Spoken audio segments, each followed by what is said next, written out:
bottles cannot come soon enough. Warburton. Thank you, Mr. Deputy Speaker. And it's a pleasure to speak on a subject which I hope transcends party politics to some extent, and where consensus, at least in the underlying principles, can be assumed. There can be no doubt as to the severity of the crisis that the planet faces, and at a time when political divisions undoubtedly seem to be hardening somewhat, it's worth repeating that there's no challenge more universal, both in its scope and its solutions, than that of mitigating climate change. So it's vital that our concerns around climate change are woven into the fabric of governmental decision-making as this bill seeks to achieve. And this directly, I think, depends on the success of the green economy. The low-carbon sector and its supply chain is currently providing nearly 400,000 green-collar jobs in the country, more than aerospace. And it's growing far faster than the main economy, with estimated exports of more than 60 billion by 2030.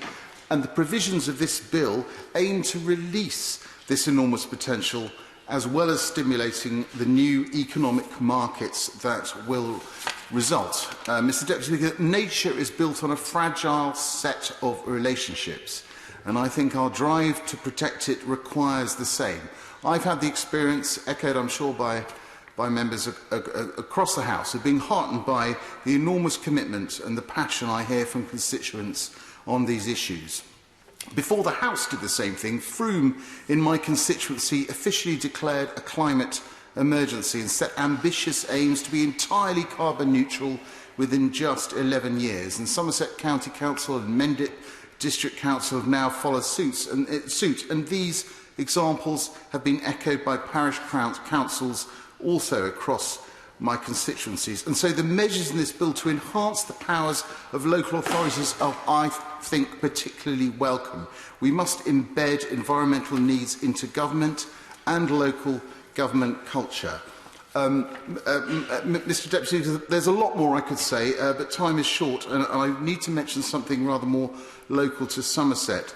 The bill provisions on water management are very welcome, and I'd like to thank my honourable friend, the Environment Minister, for her kindness, both in writing to me about the Somerset Rivers Authority and for her assistance that the government, in ensuring that the government will continue to be active in supporting its vital work in Somerset.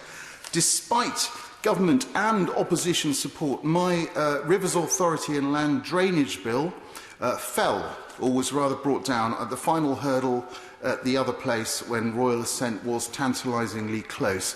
And my bill would have put the Somerset Rivers Authority on a statutory footing, allowing it to plan ahead, ensuring the future of Somerset would have been free from the terrible floods we saw just a few years ago. And I know that ministers are well aware that there's local disappointment about this, and I'm extremely keen that the government does include the measures in my bill in legislation very quickly indeed. So I would ask my honourable friend if she will meet with me at the earliest opportunity to discuss how we can move forward with these measures so that we can give Somerset the same kind of confidence in the future as this bill offers to provide the country as a whole.